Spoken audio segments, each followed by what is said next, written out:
بسم اللہ الرحمن الرحیم۔ ملفوظات حضرت مسیح موعود 20 اپریل سن 1903 صبح کی سیر۔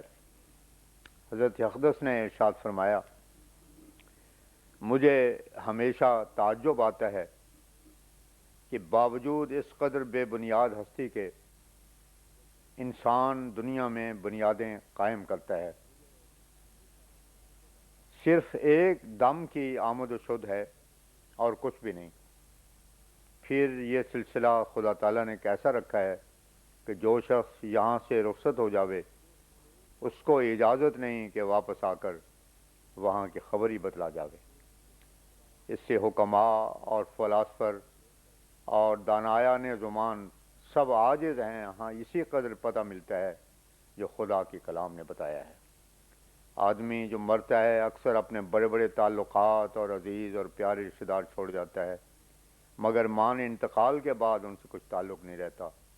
آج کل یورپ کو ہر ایک بات کی تلاش ہے، چنانچہ امریکہ میں ایک شخص سے معاہدہ ہوا جو واجب القتل تھا کہ جب اس کا سر کاٹا جاوے تو اس کو بہت بلند آواز سے پکارا جاوے تو وہ آنکھ سے اشارہ کرے گا۔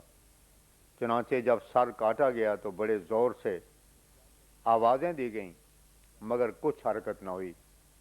سچ ہے آن رہا کہ خبر شد، خبرش باز نیامد۔ جو کچھ اللہ تعالیٰ نے فرمایا ہے وہی سچ ہے، ہاں موت اور نیند کو آپس میں مشابہت ہے۔ احیاء موتا کے بارے میں سوال ہونے پر حضور نے فرمایا، اس میں ہمارا یہ عقیدہ نہیں کہ اجازی طور پر بھی احیاء موتا نہیں ہوتا، بلکہ یہ عقیدہ ہے کہ وہ شخص دوبارہ دنیا کی طرف رجوع نہیں کرتا۔ مبارک احمد کی حیات اعجازی ہے، اس میں کوئی بحث نہیں کہ جس شخص کی باقاعدہ طور پر فرشتہ جان قبض کر لے اور زمین میں بھی دفن کیا جاوے وہ پھر کبھی زندہ نہیں ہوتا۔ شیخ سعدی نے خوب کہا ہے، واہ کہ گر مردہ باز گردیدے درمیان قبیلہ و پیوند، رد میراث سختر بودے وارثاں را از مرگ خیشاوند۔ خدا تعالیٰ نے بھی فرمایا، فَيُمْسِكُ الَّتِي قَضَىٰ عَلَيْهَا الْمَوْتِ، سورہ زمر آیت 43۔ کشف کیا ہے؟ اسی بیداری کے ساتھ کسی اور عالم کا تداخل ہو جاتا ہے۔ اس میں حواس کے معطل ہونے کی ضرورت نہیں، دنیا کی بیداری بھی ہوتی ہے اور ایک عالم غیبوبیت بھی ہوتا ہے، یعنی حالت بیداری ہوتی ہے اور اسرار غیبی بھی نظر آتے ہیں۔ قتل انبیاء پر سوال ہونے پر فرمایا تو رات میں لکھا ہے کہ جھوٹا نبی قتل کیا جاوے گا۔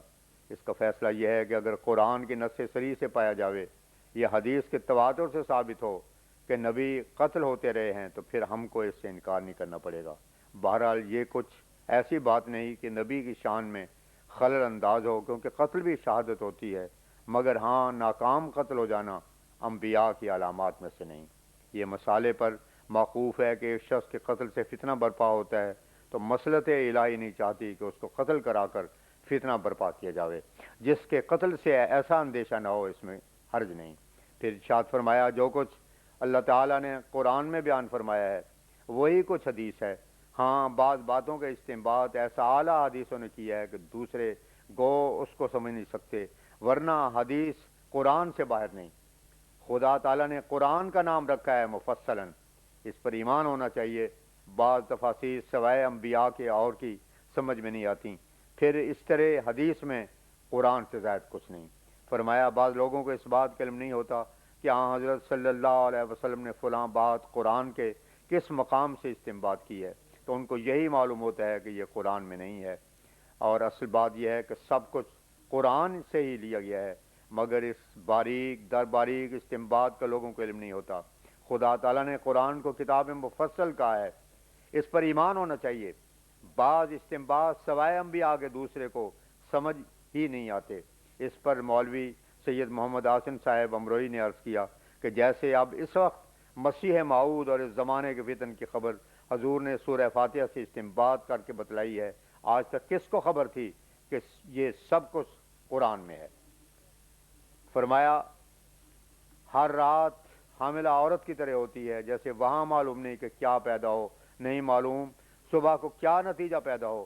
اس لیے متقی اپنے اوقات کو ضائع نہیں کرتا، بلکہ وہ ہر وقت تیار رہتا ہے، یہ جان کر کے معلوم نہیں کس وقت آواز پڑ جاوے۔ فرمایا نبوت کا لفظ ہمارے الہامات میں دو شرطیں رکھتا ہے، اول یہ کہ اس کے ساتھ شریعت نہیں ہے، اور دوسرے یہ کہ بواسطہ آن حضرت صلی اللہ علیہ وسلم۔ جو لوگ ملائک سے انکار کرتے ہیں وہ سخت غلطی پر ہیں، ان کو اتنا معلوم نہیں کہ دراصل جس قدر اشیاء دنیا میں موجود ہیں ذرے ذرے پر ملائکہ کا اطلاق ہوتا ہے، اور میں یہی سمجھتا ہوں کہ بغیر اس کے اذن کے کوئی چیز اپنا اثر نہیں کر سکتی، یہاں تک کہ پانی کا ایک قطرہ بھی اندر نہیں جا سکتا اور نہ وہ مؤثر ہو سکتا ہے۔ وَإِن مِّن شَيْءٍ إِلَّا يُسَبِّحُ بِحَمْدِهِ، سورہ بنی اسرائیل آیت 45۔ اس کے یہی معنی ہیں، اور رب کل شیء خادموں کا کے بھی یہی معنی ہیں۔ یہی اسلام اور ایمان ہے، اس کے سوا سب بدبودار چیز ہے۔ موت کا مضمون بہت ہی مؤثر مضمون ہے، اگر یہ انسان کے اندر چلا جاوے تو انسان بدیوں سے بچنے کی بہت کوشش کرے۔ ابراہیم ادم اور شاہ شجاع جیسے بادشاہوں پر اسی مضمون نے اثر کیا تھا، جو سلطنتیں چھوڑ کر فقیر ہو گئے۔ جو چیز علل اور اسباب سے پیدا ہوتی ہے وہ خلق ہے، اور جو محض کن سے ہو وہ امر ہے۔ چنانچہ فرمایا انما امرہ اذا اراد شیئا ان یقول لہ کن فیکون، سورہ یاسین آیت 83۔ عالم امر میں کبھی توقف نہیں ہوتا۔ خلق سلسلہ علل و معلول کا محتاج ہے، جیسے انسان کا بچہ پیدا ہونے کے لیے نطفے کا محتاج ہو، پھر دوسرے مراتب طبی اور طبابت کے قواعد کے نیچے ہوتا ہے، مگر امر میں یہ نہیں ہوتا۔ 21 اپریل 1903 بوقت سیر حضور نے فرمایا جب سماع کے ذریعے سے خبر دی جاتی ہے تو اسے وحی کہتے ہیں، اور جب رویت کے ذریعے سے کچھ بتلایا جاوے تو اسے کشف کہتے ہیں۔ اسی طرح میں نے دیکھا ہے کہ بعض وقت ایک ایسا امر ظاہر ہوتا ہے کہ اس کا تعلق صرف قوت شامہ سے ہوتا ہے، مگر اس کا نام نہیں رکھ سکتے، جیسے یوسف کی نسبت حضرت یعقوب کو خوشبو آئی تھی، انی لاجد ریح یوسف لولا ان تفندون، سورہ یوسف آیت 95۔ اور کبھی ایسا امر ہوتا ہے کہ جسم اسے محسوس کرتا ہے، گویا کہ ہوا سے خمسہ کے ذریعے سے اللہ تعالیٰ اپنی باتیں اظہار کرتا ہے۔ فرمایا آج صبح جب میں نماز کے بعد ذرا لیٹ گیا تو الہام ہوا، مگر افسوس ہے کہ ایک حصہ اس کا یاد نہیں رہا۔ ایک پہلے عربی کا فقرہ تھا اور اس کے بعد اس کا ترجمہ اردو میں تھا، وہ اردو فقرہ یاد ہے۔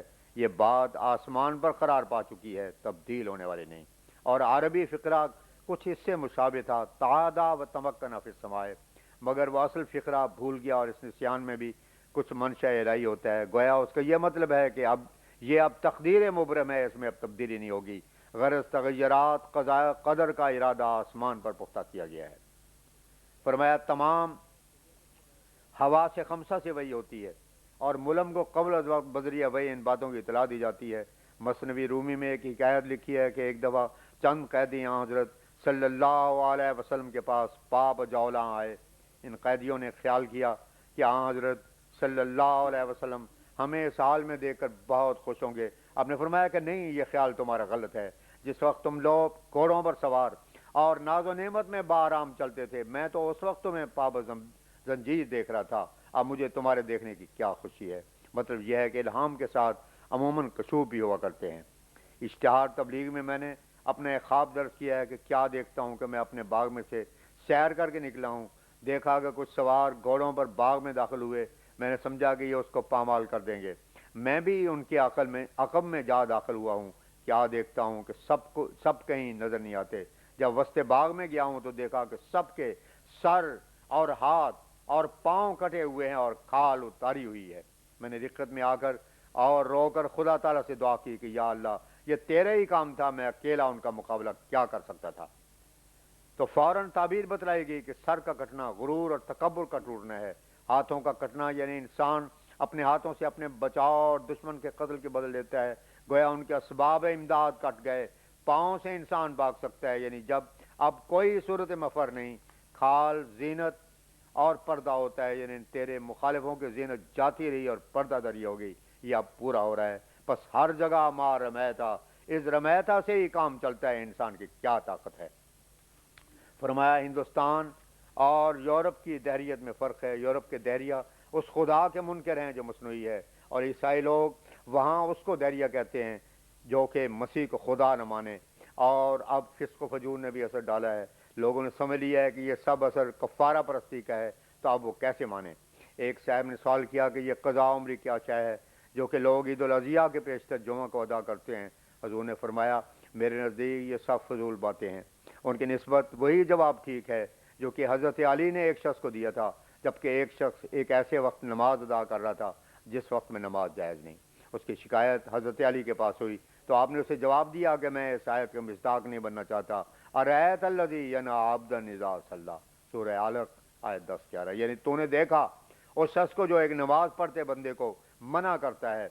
نماز جو رہ جائے اس کا تدارک نہیں ہو سکتا, ہاں روزے کا ہو سکتا ہے. اور جو شخص آمدن سال بھر اس لیے نماز کو ترک کرتا ہے کہ قضاء عمری والے دن ادا کر لوں گا تو وہ گناہ گار ہے. اور جو شخص نادم ہو کر توبہ کرتا ہے اور اس نیت سے پڑھتا ہے کہ آئندہ نماز ترک نہ کروں گا تو اس کے لیے حرج نہیں. ہم تو اس معاملے میں حضرت علی ہی کا جواب دیتے ہیں. سوال ہوا کہ نماز کے بعد دعا کرنا یہ سنت اسلام میں ہے یا نہیں. حضرت اختص نے فرمایا ہم انکار نہیں کرتے, حضرت صلی اللہ علیہ وسلم نے دعا مانگی ہوگی, مگر ساری نماز دعائی ہے. اور آج کل دیکھا جاتا ہے کہ لوگ نماز کو جلدی جلدی ادا کر کے گلے سے اتارتے ہیں, پھر دعاؤں میں اس کے بعد اس قدر خضوع کرتے ہیں کہ جس کی حد نہیں, اور اتنی دیر تک دعا مانگتے رہتے ہیں کہ مسافر 2 میل تک نکل جاوے. بعض لوگ اس سے تنگ بھی آ جاتے ہیں. تو یہ بات معیوب ہے.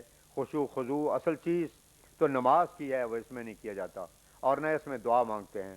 اس طرح سے وہ لوگ نماز کو منسوخ کرتے ہیں. انسان نماز کے اندر ہی معصورہ دعاؤں کے بعد اپنی زبان میں دعا مانگ سکتا ہے. جب اسلام کے فرقوں میں اختلاف ہے تو سنت صحیحہ کیسے معلوم ہو؟ اس مسئلے کے جواب میں فرمایا قرآن شریف, احادیث اور ایک قوم کے تقوی, طہارت اور سنت کو جب ملایا جاوے تو پھر پتہ لگ جاتا ہے کہ اصل سنت کیا ہے. حضرت مولانا سید محمد حسن صاحب امروئی نے عرض کیا کہ ولا تقربوا الصلاۃ وانتم سکارى حتى تعلموا ما تقولون. النساء آیت 44 سے ثابت ہے کہ انسان کو اپنے قول کا علم ضروری ہے. اس پر حضرت اقدس مسیح موعود علیہ السلام نے ارشاد فرمایا جن لوگوں کو ساری عمر میں تعلم نصیب نہ ہو ان کی نماز ہی کیا ہے. ایک عورت کا ذکر کرتے ہیں کہ نماز پڑھا کرتی تھی. ایک دن اس نے پوچھا کہ درود میں جو صلی علی محمد آتا ہے اس کے کیا معنی ہیں. خامد نے کہا کہ محمد صلی اللہ علیہ وسلم ہمارے رسول تھے. اس پر اس نے تعجب کیا اور کہا کہ ہائے میں ساری عمر بیگانہ مرد کا نام لیتی رہی. یہ حالت آج کل اسلام اور مسلمانوں کی ہے. اور پھر اس پر کہا جاتا ہے کہ ایک مزکی انسان کی ضرورت نہیں. فرمایا ہم ہرگز فتویٰ نہیں دیتے کہ قرآن کا صرف ترجمہ پڑھا جاوے, اس سے قرآن کا اعجاز باطل ہوتا ہے. جو شخص یہ کہتا ہے وہ چاہتا ہے کہ قرآن دنیا میں نہ رہے. بلکہ ہم تو یہ بھی کہتے ہیں کہ جو دعائیں رسول اللہ صلی اللہ علیہ وسلم نے مانگی ہیں وہ بھی عربی میں پڑھی جائیں. دوسرے جو اپنی حاجات وغیرہ ہیں معصورہ دعا کے علاوہ وہ صرف اپنی زبان میں مانگی جائیں. ایک شخص نے عرض کیا کہ حضور حنفی مذہب میں صرف ترجمہ پڑھ لینا کافی سمجھا گیا ہے. حضرت اقدس نے جواب دیا اگر وہ امام اعظم کا مذہب ہے, اگر یہ امام اعظم کا مذہب ہے تو پھر ان کی خطا ہے. صدقہ میں رد بلا ملحوظ ہوتی ہے اور یہ صدق سے نکلا ہے کیونکہ اس کے عمل درآمد میں انسان اللہ تعالیٰ کو صدق و صفا دکھلاتا ہے. اور میرا خیال یہ ہے کہ ہدیہ ہدایت سے نکلا ہے کہ آپس میں محبت بڑھے. پھر فرمایا دعا کا اثر ثابت ہے. ایک روایت میں ہے کہ اگر میت کی طرف سے یاد کیا جاوے تو قبول ہوتا ہے, اور روزے کا ذکر بھی ہے. ایک شخص نے عرض کی کہ حضور یہ جو ہے لیس للانسان الا ما سعی, سورہ نجم آیت 40. فرمایا اگر اس کے یہ معنی ہیں کہ بھائی کے حق میں دعا نہ قبول ہو تو پھر سورہ فاتحہ میں اہدنا کی بجائے اہدنی ہوتا. مجلس قبل ازی شاہ, ایک شخص کی موت کا ذکر ہوا. اس کا باعث بیان ہوا کہ فلاں مرض اور اسباب تھے. فرمایا جب انسان یہیں آ کر ٹھہر جاوے کہ فلاں باعث موت کا ہے اور آگے نہ چلے تو ایسی باتیں معرفت کے روک ہیں اور اس سے نظر اسباب تک ہی رہتی ہے. پھر فرمایا جب طاعون کی آگ بھڑک رہی ہے تو اب کوئی سوچے کہ ایک مفتری کہہ سکتا ہے کہ لولا الاکرام ہو لہلک المقام, کیا ممکن نہ تھا کہ وہ خود ہی مر جاوے اور طاعون کا شکار ہو. اس وقت قادیان مثل مکہ ہے کہ اس کے ارد گرد لوگ ہلاک ہو رہے ہیں اور یہاں خدا تعالیٰ کے فضل سے بالکل امن ہے. مکے کی نسبت بھی ہے یہ تو خطف الناس من حولہم, سورہ عنکبوت آیت 68 کے لوگ اس کے گرد و نواح سے اچک لیے جائیں گے. لولا الاکرام سے معلوم ہوتا ہے کہ خدا تعالیٰ اس سرزمین سے راضی نہیں ہے. اور مجھے یہ بھی معلوم ہوا ہے ما کان اللہ لیعذبہم وانت فیہم، فرمایا آج کل چونکہ وبا کا زور ہے اس لیے نمازوں میں قنوت پڑھنا چاہیے۔